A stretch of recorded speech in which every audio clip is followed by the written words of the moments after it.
Hey, and welcome to this week's podcast episode. We're with Ian Walker from Arriving in Style.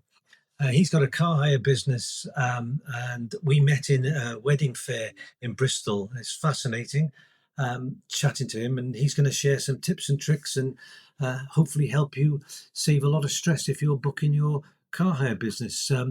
So I'll bring Ian on straight away and introduce him and say hello. Hi, welcome to our podcast, Ian. Hi, Bill. How's you doing? We're good, yeah. A bit cold. I don't know what it's like over in Bristol, but it's flipping freezing here in Wales. It's pretty fresh. Yeah, you're right. So we met in that wedding fair in Bristol, and I was fascinated. Our stall was opposite yours, and I was taken with your Harley Davidson. I like my Harley Davidsons, and I thought that's unusual for a wedding hire company. Now, when I got ours, I thought maybe the bride would or the groom would want to ride on the back, but that's not the case, and we've never rented it out once. But you had a different take on that, didn't you? And that's how we got talking, that it escorts the cars, which is fascinating. Yeah, we've so Arriving in Style was founded by myself and a colleague of a friend of mine. He's into his bikes, I'm into my cars. So we've done quite a few weddings, and in particular, using the Harley, as you say, as an escort or an outrider, but also for photographs as well. Once we're at the church or at the venue, so it also happens to be almost exactly the same colour as one of our other special cars. That's the 1930 Model A Hot Rod. So pure coincidence, both the same colour, but a striking pair they make going along or stationary. So, and that's, I guess, really what Arriving in Style is all about. It's not just a journey. That's what we say, I think. And we just like to have a bit of fun with it and put smiles on our faces, the bride and groom's faces, and everybody that we drive past too. Yeah, talking to you, you could see that it is about the journey and the fun. And you've got a few other vehicles that do that as well. We'll talk about that in a minute. A milk float, for goodness sake! But it was really interesting to find out about that. One of the things I thought, if we start talking about tips and tricks for couples, because that's what they're interested in, watching. You've got some very desirable vehicles, and we've got nothing like yours, but one of ours that's very popular is a Porsche. And I'm always telling people, I'm sorry, it's booked up. So if you were given a tip about when to book, especially desirable vehicles, how far advanced would you be recommending to couples that they contact you and other companies? Well, I guess having multiple bookings on one day is one of those lovely problems to have. But as you say, we are starting to get booked up. Certainly in 2026, we've even got 2 bookings for 2027. At the moment, we've got 2 bookings for one day in May of next year, so we have to resolve that. But they are for different vehicles, so all we do need to make sure is we've got the driver cover for doing that. So I would suggest 6 to 9 months is a good time. We've never had to turn anybody down yet. So the only thing we've done is we've had to substitute one car for another. But that's the joy of having classic cars, I guess, is that whilst they're not complicated to fix, their age of them just makes them a little bit more of a challenge. And I guess what we try to do is prevent any failures of the vehicles by keeping them maintained in tip-top condition. So I guess the answer to your question is 6 to 9 months would be a good 6 to 9 months. Yeah. Do you would you recommend having a backup plan for the customers, or do you? So a vintage car can break down. I've actually experienced that. We went to one of my friends' daughters got married, and their car wouldn't start, but the car company had a backup straight away. So is that something you do, or would you expect the couple to have a backup? No, I think they've come to a professional organisation because they would expect that from us as a supplier.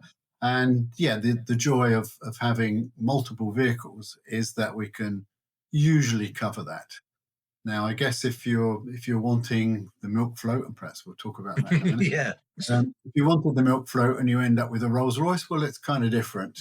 Um, so we'd try and match up as close to the required vehicle as we can do. And we've got, as I said, some of our own vehicles, of course, but also we know of a number of other wedding car providers that could give us a choice of different different modes of transport, whether that's a Morris 1000, whether it's a classic Daimler. There are all sorts of other suppliers around our area, certainly, which we could call upon if needed. Are you seeing any trends? I mean, you've got quite niche cars, but when people phone you, is there any particular trend that you're seeing? Is it more like limousine type cars or vintage cars? The different types of vehicles that you've got. Is there anything emerging that couples might be interested Well, in? it's a good question. I would say generally people come to us for something a little bit different, a bit quirky, a bit eye-catching. So I would say until fairly recently, the gold-coloured hot rod, the Model A, has been the most popular, and for a number of different reasons. Strangely enough, I asked a bride and groom why they chose my car. It was a wedding that we were doing for them up in Doncaster, in fact. So it's quite a long journey for us. So there had to be a very good reason for choosing us. And they said, well, actually, the reason we chose you is because the colour of your car matches my husband to be's hair. And sure enough, his hair was kind of orange, burnt orange. So it doesn't really matter what the reasons, as long as it fits the bill and makes their day a little bit more complete. Yeah. This year, having said all that, we've taken on it's a Daimler limousine, 7-seated limousine, as favoured by the British royal family, and I think the Queen Mother was reported to have 7 or 8 of them. Such is the sort of status and the comfort of it. But there are a lot of the reasons that we've been using that vehicle is because the back area is huge. It can take the biggest of wedding dresses. We had 7 bridesmaids in it on 2 occasions this year as well. So if space is a requirement, and if I don't know, just that sort of status bit of arriving in something just a little bit special. So we've seen that's been a very, very popular vehicle. But we're hoping to have our classic Rolls Royce 1957 Silver Cloud. That's been having a major engine rebuild this year. I just put that up on the screen now. That's a stunning car. It is beautiful, but we've had to have that off the road for a wee while this year because it needed the engine being rebuilt. But now that's back up and running. So hopefully in 2026, that'll feature highly on the highly on the list because it is just a stunning vehicle. Yeah.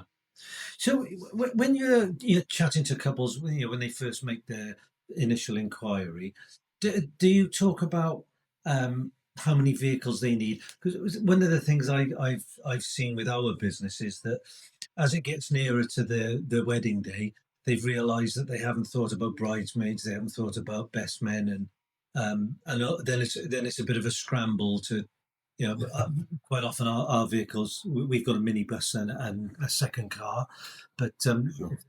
they're booked out.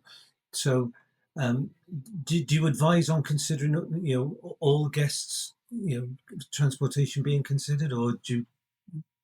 Yeah, I think we always sort of talk about the subject, not particularly to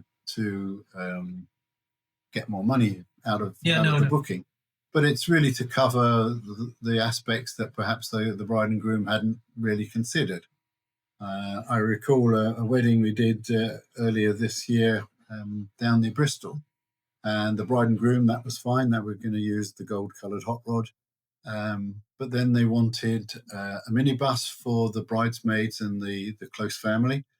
and the rest of the congregation, they wanted to move from the church to the reception area.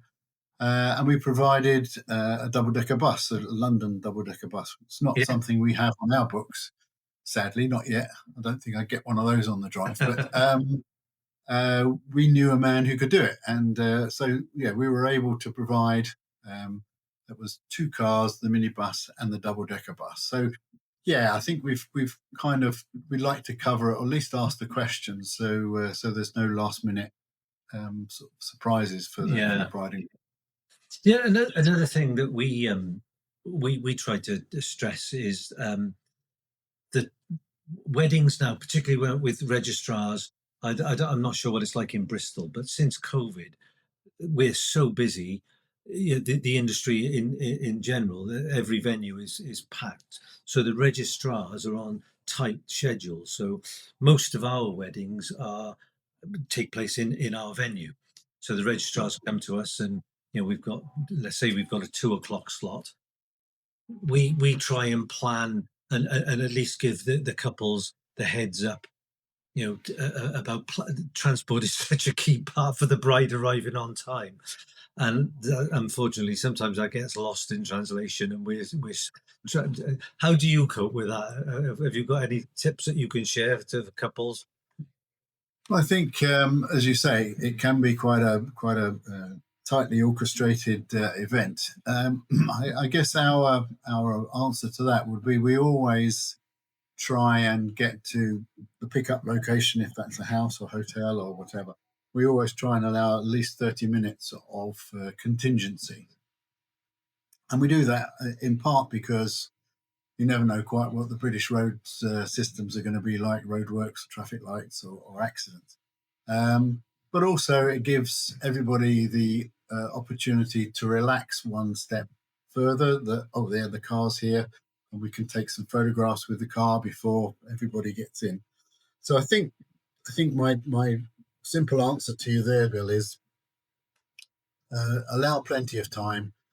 Take away the stress from, is it going to turn up? Is it not going to turn up?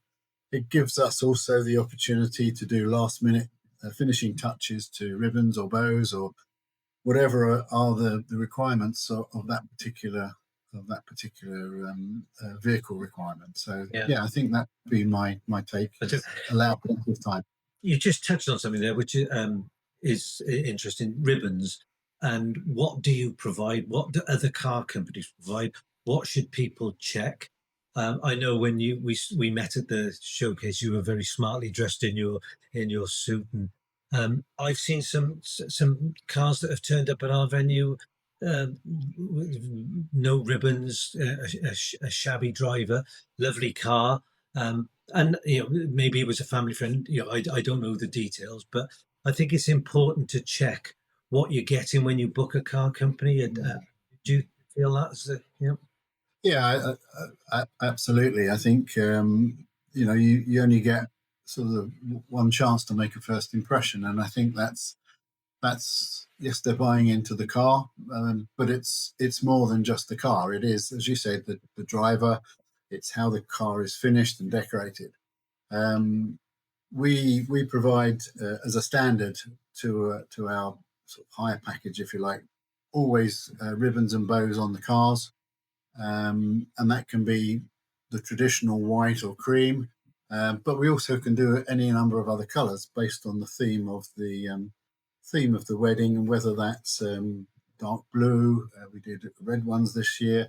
We've done tartan ribbons if the couple or one of the people are from Scotland. So we can do all of that, customize it just a little bit more special. In terms of the driver, we like, again, if we can, to have a bit of fun with that. At the wedding fair, I think I was in the Peaky Blinders look, the coat and the white spats and all that. Again, if it's appropriate, we've done top hat and tails. In fact, we did a wedding at Bristol Zoo a few years ago before it closed. Yeah. And I said to the bride, "Do you want us to dress up in like a monkey costume?" Thinking I was being funny, and she went, "Oh, would you?" So yes, I mean, with the mask on and the gloves on, it was very, very funny, very impressive. although I couldn't really see very much out of the tiny holes in the. So we only put those on about 100 yards away from Before from you the arrived, venue. yeah, yeah. But again, it made everybody smile. It made everybody just want to just enjoy that particular moment. You need to get that. Sorry about that. That's okay. another, yeah, don't lose it. Another thing, we don't do many external hires now because we're so busy, but when we have done them, arriving at a venue where there was a long walk, it was raining, and we weren't expecting that.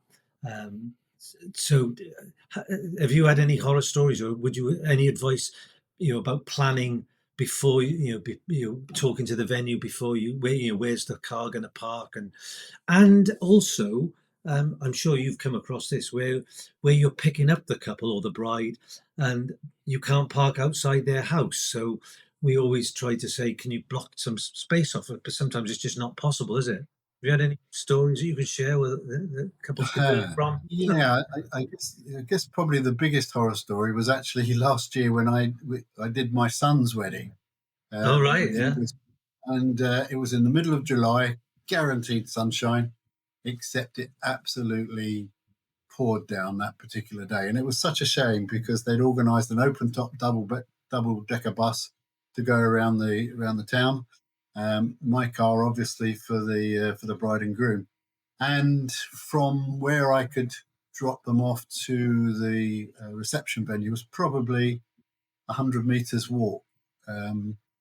Beautiful location in Clifton, but there was just no way of getting them any closer than 100 meters away. So we always carry obviously umbrellas in the cars. So yeah, I had to sort of escort the bride and the groom up the hill to the venue, trying to keep them as dry as possible. You can only do so much, and if the wedding is local to us here in Bristol, I will often do a dummy run the week before or so, just to check that Yeah. can the vehicles turn around safely and easily. Are there any other sort of hidden nasties in there? Or we just have a conversation with either the bride and groom or a member of the family, just to make sure that if it's possible to cone off an area at the house, at the pickup location, at the church, or at the venue. So yeah, I think it's one of those things that the more you prepare, the more the more you're going to look professional, but also make that experience less hassle for the driver and for the bride and groom. Yeah. Operation. I was going to just ask about like a typical timeline for you. So when you get to the venue, do you stay and let them do photographs with the vehicles after the ceremony? Are these things in your contract? What should a couple be looking for? Because when they arrive, it's a mad rush really to get in with the registrars and get the ceremony over, and then they're talking to all the people they haven't met. So do you wait and let them have photos? And if they were booking another company, that's something that they should be asking for. What would your advice be on that? I think for us, because the cars are just a little bit more iconic, a little bit more special, they were likely to be choosing our sort of vehicles because of their uniqueness. In which case, then there is often the opportunity for photographs, because that's what they've bought into, basically. So it's not just the journey to and from. So we would normally allow up to an hour after the service or dropping off at the reception, just so that perhaps some of the members of the family who were in the church when we arrived, give them a chance to have a look at it. Perhaps some of the kids might want to come and sit in it and have photographs taken. So yeah, it's all about trying to maximizing the value that they get from having such a special vehicle as part of their journey on the day. Yeah. I'd like to talk about cost. I never ask anybody to tell us their cost because it changes all the time. But Um, Sure. what would a sort of a typical vintage car cost if you were looking at your competitors across the board compared to a sort of a Mercedes or a more the type of thing that we've got? Have you, and what add-ons? Some people will offer a bottle of champagne in. So if we're sitting here talking to a prospective customer who's not going to book with us, but just generally looking around, what sort of things would you say look out for or ask for? Yeah, and it's good. I mean, we try and do an all-inclusive sort of package price, really, because whether it's with in business or providing wedding cars, I don't like all these. Oh, by the way, you didn't ask for ribbons. That's an extra £20, or whatever it's going to be. So we like to give a complete inclusive package, and generally that would include obviously ribbons and bows of the colour of their choice. We try and do fresh flowers in the car that perhaps matches the bouquet to within certain criteria. We also obviously do the costume of the driver. We've touched on that already. I say that we did a wedding last year down in Dorset where they wanted the driver to be dressed as the Stig from Top Gear. Well, that was a bit extra because we didn't have the white helmet and we didn't have some of the other gear. But again, we've got that now, so next time that will be Another one, yeah. part of the included package. The other nice thing that we've started doing, and now it's become a very popular add-on, if you like, and that is we try and do a number plate that's got the bride and groom's name at the top and the date on the bottom. And that looks really special for photographs on the day, but is also for them to keep as a souvenir Okay. of car part of that journey. So these are they're stamped in metal. They're not just sort of stickers on a number plate. We do get them from America. They're made for us specifically. This is presumably an option that they can choose, is it, or do you do the standard for everyone? We've now started doing that as part of the standard Wow, pack, wow, because some people might say, "Well, I'm not sure," but actually, when they see it, they love it. you think, "Wow, yeah, it's Yeah, just yeah. such a nice touch." So, yeah, we try and do that. I don't know Maybe, anybody else that does that, but it's maybe not. we can ask you to send us a photograph, or put after this has gone live, you can Sure. put a photograph of that on. I think we'll stick it in the comments. I think that's a really unique idea. Or maybe you keep it secret and just keep that for yourselves. I don't know, but Well, that's no, that's fine. I mean, it's not beyond the realms of anybody to do it. It's just yeah. that, yeah, we were the first ones that I know that started doing it. So Yeah. Brilliant. Okay, well, we're sort of coming to the end. I think there's been a really good insight. I always ask a couple of things. Have you got any red flags that you could share with couples? What should you really look out for? I'll give you one of mine. I always say, um, when you're phoning a venue or you're phoning a supplier, how quick they get back to you before they've got your money, because if they're not good before they got your money, they're not going to be great after they got your money. So that's one of my red flags. What have you got that you'd share? that's an interesting question. I think certainly customer service. I would agree with you there, Bill. It is so important to respond quickly, and whether that's to a phone call, to an email inquiry, or even the face-to-face, such as we experienced the other day at the wedding fair. Yeah, I think you have to be keen and show that you are taking their inquiry seriously, and the best way to do that is to return their contacts very quickly, and also to make sure that we are delivering exactly what they want. And if we can't do what they want for whatever reasons, um, then we'd be happy to say that's probably not for us. We would suggest you go company X or Y or Z. And like you, we know a number of other car vendors, perhaps not direct competition, but I'm more than happy to put them in touch with who I think is the right people for Right, them. right for them. Yeah, And hopefully then it pays off and we get some recommendations coming back another time. yeah. Yeah. And the last thing I ask, but I think you've already covered this, but if you've got any others, any funny stories or any memorable moments, I think you've got so many. We've got the steak, we got dressed as a monkey, we got all sorts, but any others that spring to mind that you could just off with? Well, I think the Stig one was a great one because I asked the bride, as I do always, is there a theme? Do you want us to dress up? And then she said, "Oh, could you do the Stig?"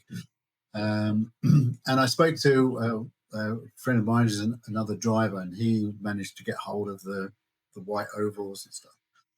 And but the bride never told the groom or any of the other guys in the wedding party that there was going to be this character turning up. Yeah.